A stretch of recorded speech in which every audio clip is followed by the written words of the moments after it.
Bonjour à tous, donc nous allons aujourd'hui parler de ce chapitre. Qu'est-ce que la tension électrique et comment la mesure-t-on? Donc au niveau quatrième, donc au niveau de la fiche de cours, donc ils font des rappels des activités que nous avons vues.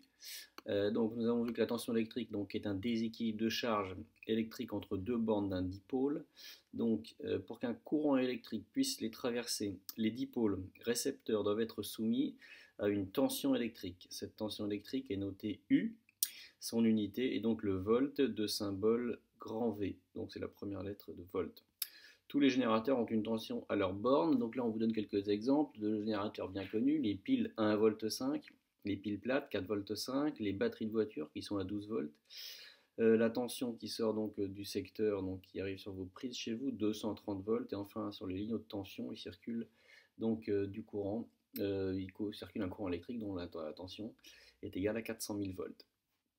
Pour mesurer une tension, donc on mesure une tension aux bornes d'un dipôle à l'aide d'un voltmètre que l'on branche en dérivation, très important en dérivation.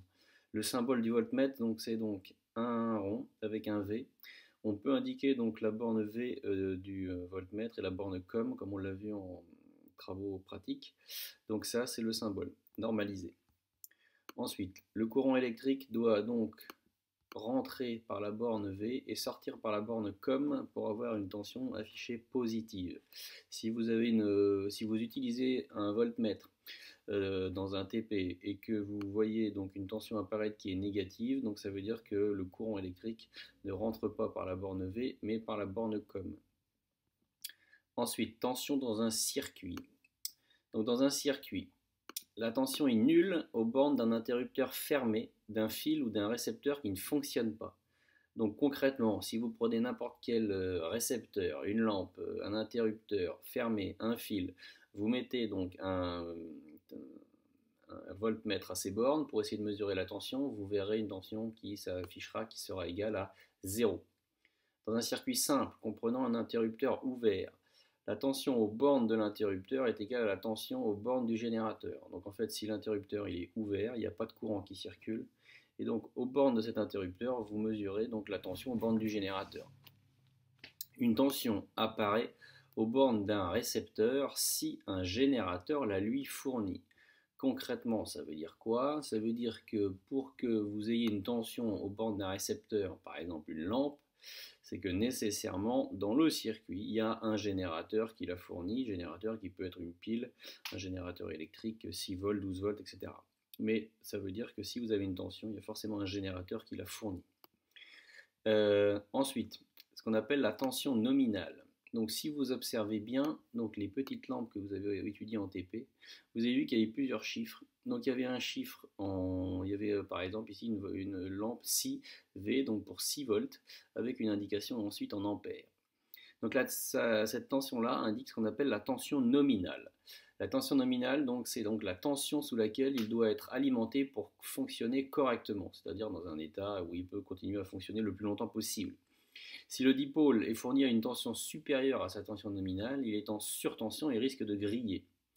Donc il ne va pas forcément griller instantanément, mais au bout d'un certain temps, aussi on ne peut pas donner vraiment de temps, mais en gros vous prenez un risque très important si vous mettez donc une tension supérieure à la tension nominale au niveau d'une lampe. Là, ici, le filament risque de griller et donc de se casser et donc la lampe ne fonctionnera plus car le courant ne pourra plus passer.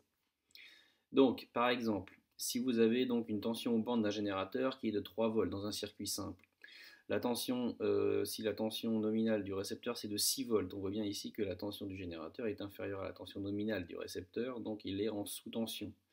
Le récepteur, ça veut dire que concrètement la lampe va briller mais très faiblement. Si vous avez une tension nominale de 6 volts et que la tension aux bornes du générateur est de 6 volts, donc dans ce cas-là, vous aurez ce qu'on appelle une adaptation, c'est-à-dire que la lampe brillera dans des conditions optimales.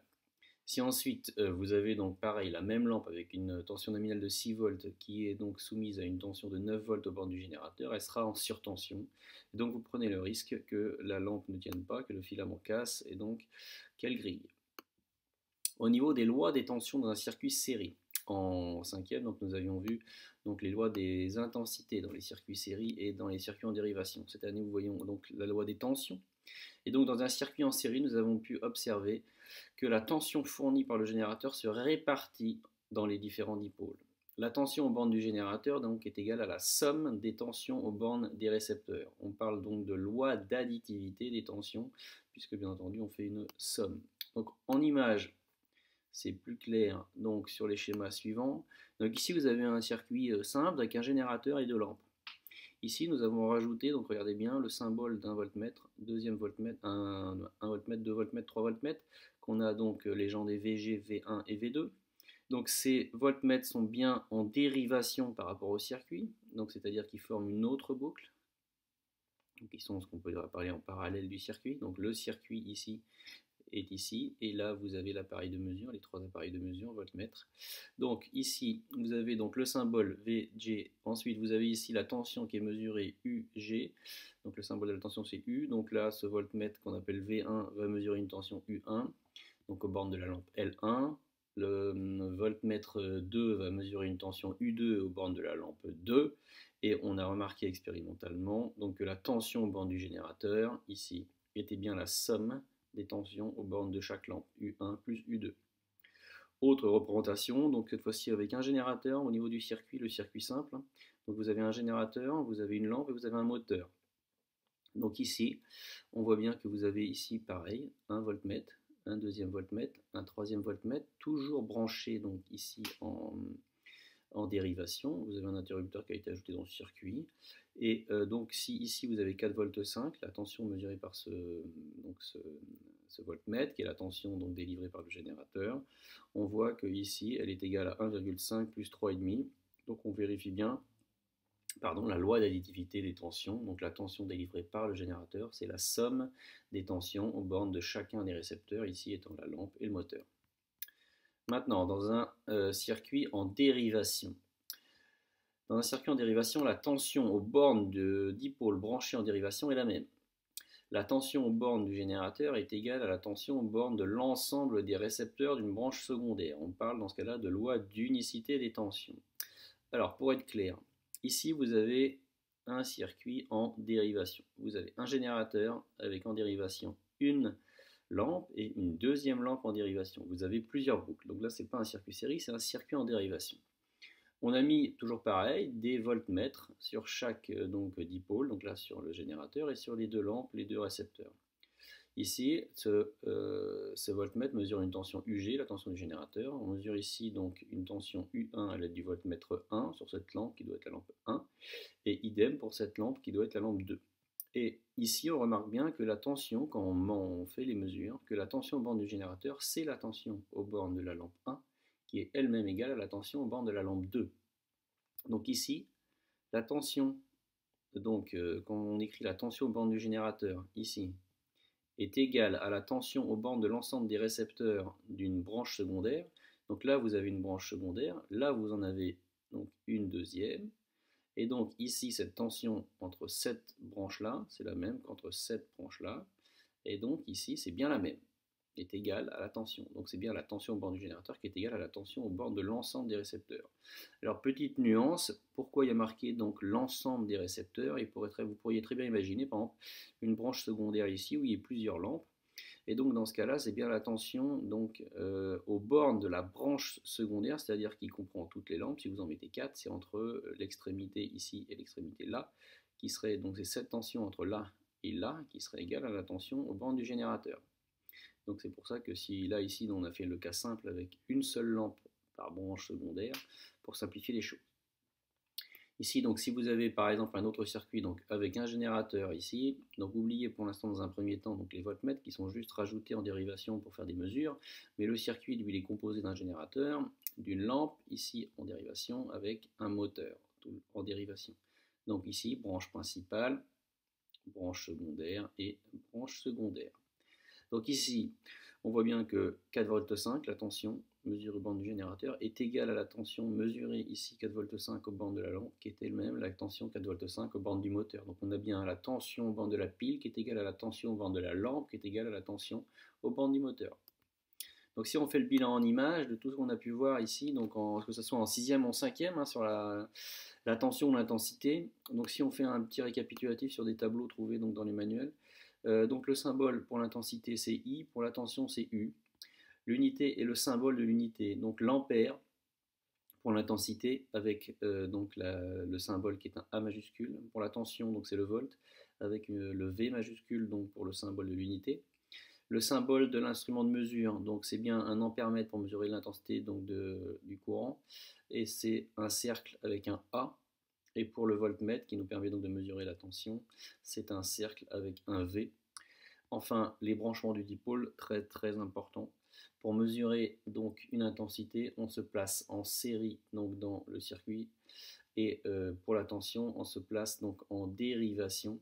Donc c'est pour ça que vu que les tensions se mesurent en dérivation, les voltmètres se placent, un conseil que je vous donne, c'est de toujours faire un circuit sans placer donc les voltmètres, et de placer les voltmètres après, puisqu'ils se branchent en dérivation. Ensuite, quelques bilans donc, de tout ce que nous avons vu sur les circuits électriques. Vous avez deux types de générateurs, les piles et le fameux générateur. Donc le symbole ici pour la pile, plus moins, le générateur auquel on peut indiquer aussi le pôle plus et le pôle moins. Ces générateurs transfèrent donc de l'énergie électrique au récepteur. Et donc que ce soit les générateurs ou les récepteurs, ce sont ce qu'on appelle des dipôles. Dipôles parce que dans dipôle, il y a deux pôles. Donc les récepteurs sont donc les lampes avec le symbole. Là, vous avez ici donc les symboles associés, le moteur, les interrupteurs fermés et ouverts, les diodes électroluminescentes. C'est pour ça que la seule chose qui les différencie ici, vous voyez, c'est les deux petites flèches qui montrent, elles sont électroluminescentes, donc ça représente ici donc les fameux rayons lumineux. Ou alors des fils, ça c'est les récepteurs qu'on a le plus utilisés. Donc qu'est-ce qu'on a appris? Donc on a utilisé donc des circuits en série, des circuits en dérivation. Donc il existe donc deux types de circuits électriques, circuit série, circuit dérivation. Il faut bien faire attention au danger d'électrocution. Le sens du courant, une chose importante, toujours de la borne plus à la borne moins, toujours. Au niveau de la mesure, donc que ce soit pour l'intensité, la tension, on utilise ce qu'on appelle un multimètre.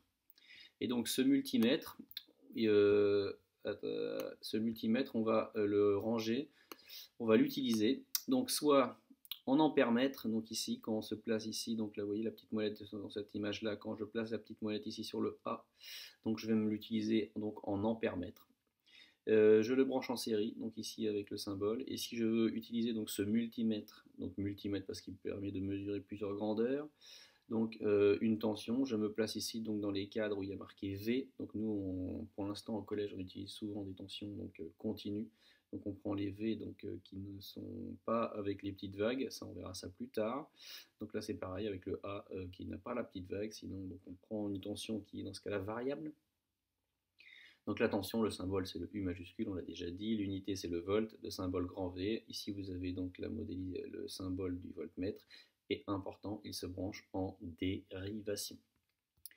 Quelques dernières images pour conclure. Donc là, c'est pas des schémas. Donc c'est les deux lois, intensité, tension. Donc sur un circuit série, qu'est-ce qu'on remarque sur un circuit série? Le courant est le même. Donc circuit série, une seule boucle. Le courant est le même partout dans tout le circuit. Ça, c'est une première chose importante. Ensuite, dans un circuit en série, vous avez une répartition de la tension du générateur au sein des différents dipôles. Donc, c'est ce qu'on appelle la loi d'additivité des tensions. C'est pour ça qu'ici, vous avez un plus. Dans un circuit en dérivation, vous avez cette fois-ci l'unicité des tensions, c'est-à-dire que la tension délivrée par le générateur, donc dans la branche principale, c'est le même que dans les branches secondaires ici et ici. Donc loi de l'unicité des tensions, mais par contre vous avez la loi d'additivité des intensités. Donc l'intensité ici dans une branche I est égale donc à la somme de l'intensité qui traverse donc cette branche là ou ici donc cette branche là. Ça c'est la loi d'additivité des intensités. Donc voilà, j'espère que cette petite relecture de cette fiche de cours et ces bilans entre intensité et tension vous sera utile.